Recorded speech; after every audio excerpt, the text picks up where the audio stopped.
Hi and welcome. This fanfic is named Whirlpools Among the Eddies and is created by Cred 1988. It is about what if Naruto saved Karin in the Forest of Death. Link is in description. So let's start. Whirlpools Among the Eddies.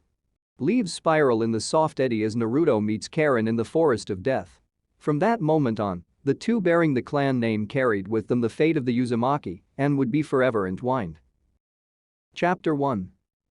Someone, help! Karin Uzumaki screamed unreservedly as she fled across the grass and root-strewn floor of the Forest of Death with a fake scroll in her hands. Shigeri? Katsu? Anyone? The only answer she received was the stalwart silence of the trees, which was drowned out by the bear's growls as they grew even more haggard from the chase. Shigeri and Katsu, her teammates for the exam, left her die after they had purposely aggravated the bear with two kunai. Then they left her to stand there and become the target of its rage, hoping that someone else would come by. They hoped someone would see her, a young girl with red hair and glasses, and save her from the bear. Only for them to swoop down afterwards and steal their scroll, rewarding their heroism with knives in the back. So much for that famous hidden grass diplomacy she'd heard about. She told them it was a stupid plan. They were in the middle of a competition. People died during these things, and they were warned ahead of time what kind of place it was.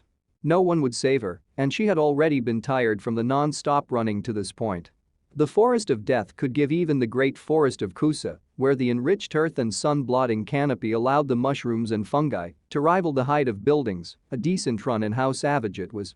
Sure, it had snakes and poisonous lizards. But at least it didn't have freaking tigers or giant centipedes or leeches that tried to suck you dry or goddamn bears that wouldn't quit chasing her. Damn it, if she had known this would have happened she would have done it anyway. Orochimaru had laid the groundwork for getting her into the hidden grass village a year ago, leaving her to act as a spy and help him with whatever plan he had for the Hidden Leaf village this year. She knew the price of failure and that her worth was only because she was still useful. It had been 2 years now since that day. The small village where she and her mother lived ended up being attacked while she was out in a nearby field. She sensed them coming, along with the almost palpable bloodlust and eagerness, and how some of them stood out by having more chakra than the others. It scared her. To have that malevolence, that revelry of the dark nature of mankind, touch her mind at such a young age without realizing what was happening left her terrified, clawing at her head to get it to go away. Then the screams from the village reached her ears as the blood began to soak the earth and flames ran wild. She ended up hiding, crying as the tears mixed with the ashes until it was all over the next morning. Her mother hadn't made it. No one else had. The path through the field to another village was long, leaving her cold and tired as her power seemed to flicker on and off. By the time she made it, she couldn't muster the energy to resist even as men threatened to take her and sell her into slavery. Nor when Orochimaru killed them and offered her a place to go since she had nowhere. It had been luck that she had made it to this point. But her luck refused to hold out any further. It only took a single moment where the sweat stung her eyes and forced her to blink for her to trip over an upraised root and end up sprawled with her back against a mighty tree. The impact stole her breath and forced it out of her throat, heated and raw. She was left staring down the eyes of the maddened bear, angered by the pair of kunai wedged in its back and worked up by the chase. It was going to kill her. Help, her plea was near silent as the bear opened its mouth and revealed the stained fangs from a recent meal, matted with bits of meat and strings of saliva. She realized she was going to die. Banzai! Screamed innumerable voices, a chorus that came from above. It drew both the bear and Karin's gaze, whereupon they witnessed a rain of blonde-haired, orange jumpsuit-wearing boys descending. The group piled on the bear, hanging off of its larger and looming figure as it swiped at them and shook desperately to remove them. Karin felt a hand grasping her shoulder and jumped. She looked to her right to see another one of the boys, reaching for her arm. Come on. He threw her over his shoulder and sped off, foot glowing with the illumination of chakra as he darted from trunk to branch. He carried her some distance away from the bear, leaving her to watch as the last of his doppelgangers removed the kunai in the back of the bear and then vanished in a puff of smoke. It was only after the bear, which seemingly glared in their direction for a moment, trotted off that she breathed freely and then remembered that she was not in the safe comfort of her asshole teammates but a complete stranger from a rival village. She was being taken hostage. Let me go," she said, slamming the bottom of her fists and the scroll against the small of his back while flailing her legs. "Release me this instant." Hey, don't struggle so much. The effort seemed at best to annoy him as he came to a stop and set her down against the crook of a tree limb. He pouted as he scratched his head. Geez, was that the thanks I get for helping out? Karin reached for a kunai and held it out defensively, clutching the false scroll to her chest with trembling fingers. She had to sell the impression that it was real. I won't let you have it. The blonde-hair boy held his hands up next to his head harmlessly. Hold on, I don't want your scroll. Besides, my team already has the Earth Scroll.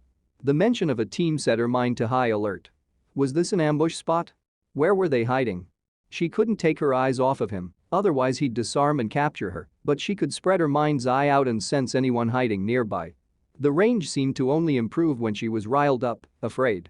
She could feel the chakra surrounding them within a larger range than before. There was no one besides him, a strange and warm chakra that reminded her of her mother's. You can put that thing down now, the boy said, tilting his head. I'm not going to hurt you. If you. She swallowed, trying to calm her heart as it hammered in her chest from the chase. If you don't want my scroll, then why did you save me? You called for help, right? She nodded. Well, Sasuke and I had played a round of Janken to decide who would go in what direction and I lost. So I went this way and heard you screaming.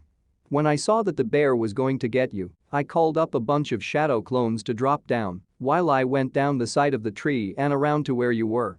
He demonstrated by making a hand seal, and she felt his chakra split in half. It literally split in half as another one of him came into existence, virtually identical in terms of chakra amount and type.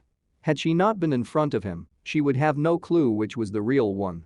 He dispersed the clone, the chakra immediately retuning to him. Anyway, you're okay now, Karin, she told him, naturally still wary of the situation. Why was he being so good-natured? Could he not see her headband was different than his? Oh, that's a pretty name, he said, grinning and pointing a thumb to himself. I'm Naruto. Naruto Uzumaki. Her head seemed to become cloudy and hazed at the mention. That name it was her clan's name. But that should have been impossible. Why? Karin stiffened when she felt two familiar chakra signatures approaching. Shigeri and Katsu. Of course they'd pop up now, of all times. They'd no doubt try to jump him, and, while she didn't know how the fight would go, since he could clone himself, she didn't want him to lose. If they managed to beat him, they'd probably take him and his scroll as leverage against other teams to get what they wanted. She was fairly sure he was slow on the uptake, a good-hearted rube if anything, but, yeah, she couldn't let him get caught by those jerks. Even if they had better odds that way, she just wouldn't be responsible for that, especially if he was who he said he was. It wasn't like she even cared about passing the exams anyway. Leave. He blinked. Huh? Get out of here. She held her kunai up and stepped towards him. Go back to your team. Now. Okay. He did as he was told, jumping from the tree limb they were onto another in the distance. He looked back towards her a final time before departing for good, disappearing in a body flicker. She felt him heading in the opposite direction until he was outside her range. Karin breathed easier, even as the two older boys landed less than 10 seconds later. She wheeled around and faced them. Where were you two when that bear was attacking me? Sticking to the plan, Katsu said, unashamed. Worst case, we'd have gotten you out.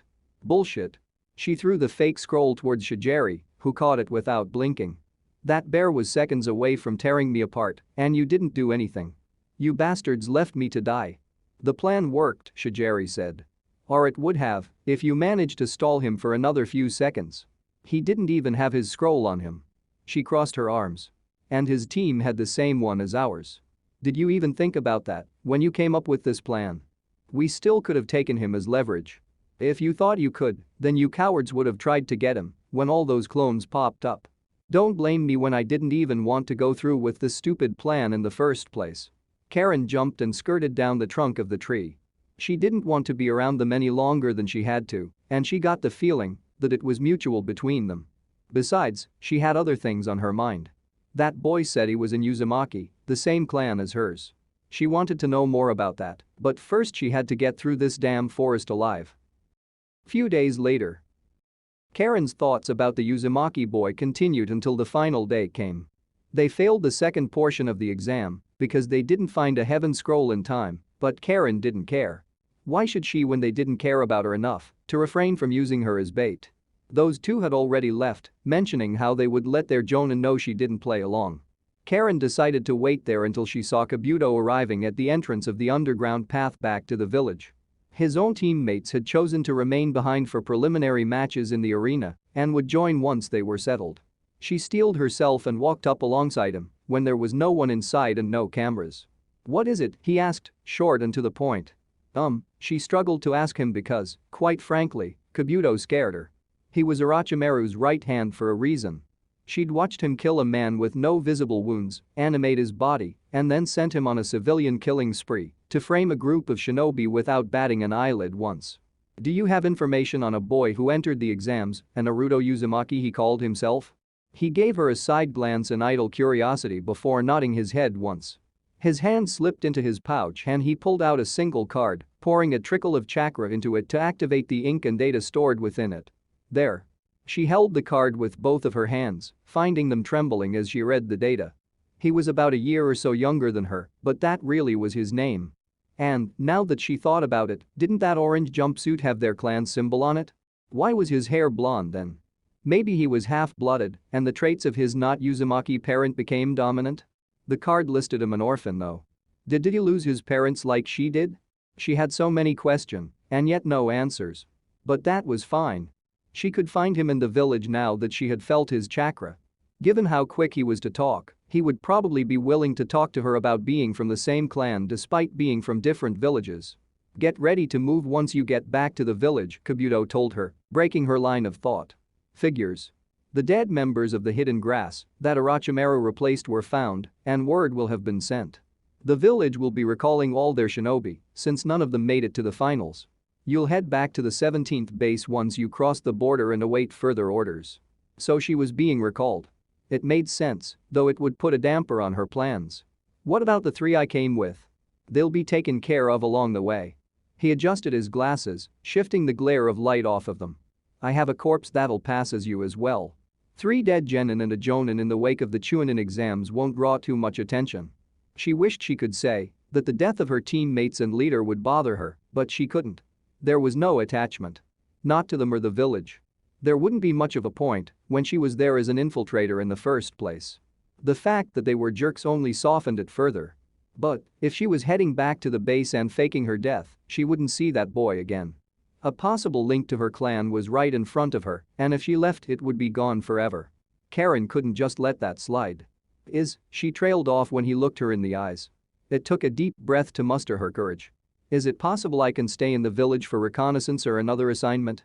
That's not in the plan, he said, plucking the card from her hands and holding it up to the light. But I'll contact him and see what his opinion is on the matter. My own cover wasn't blown, so who knows what we could do between now and the plan's fruition. That was probably the best response she could hope for as he walked ahead. Later. Karin was awoken in the middle of the night by the feeling of scales scraping against her bare legs in her room in the inn. She pulled back the covers and found a white snake there, maybe 3 feet in length.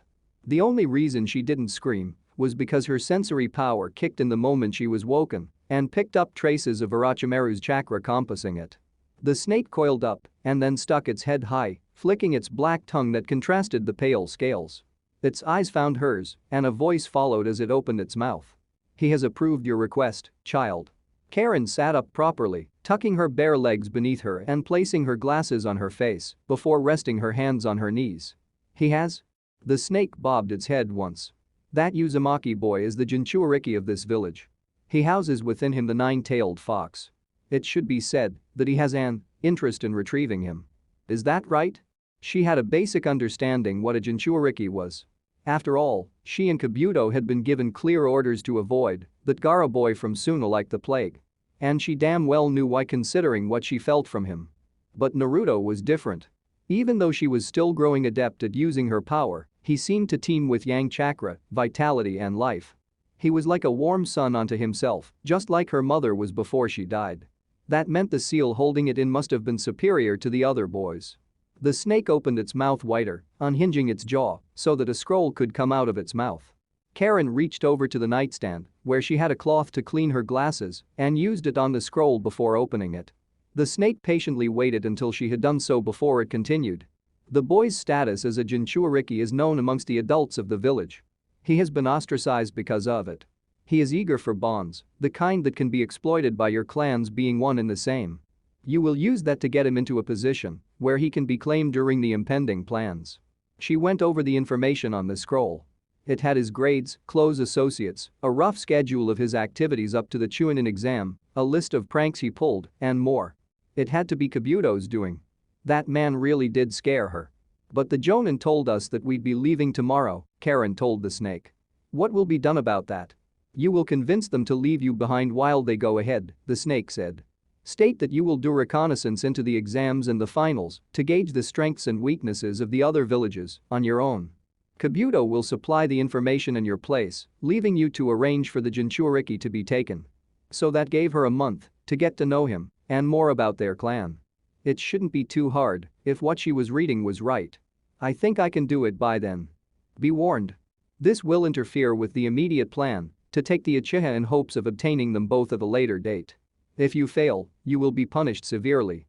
Your talents make you valuable, but there are other fates worse than death. He does not wish for this, but an example will be made. Do you understand? She swallowed, a drop of sweat running down her brow at the very real threat. He could render her brain dead or lock her up into a vat to be used as a tool rather than a person. Or hand her over to Kabuto and let him get creative. I understand, she told it. Then, there is one more matter that needs to be attended to.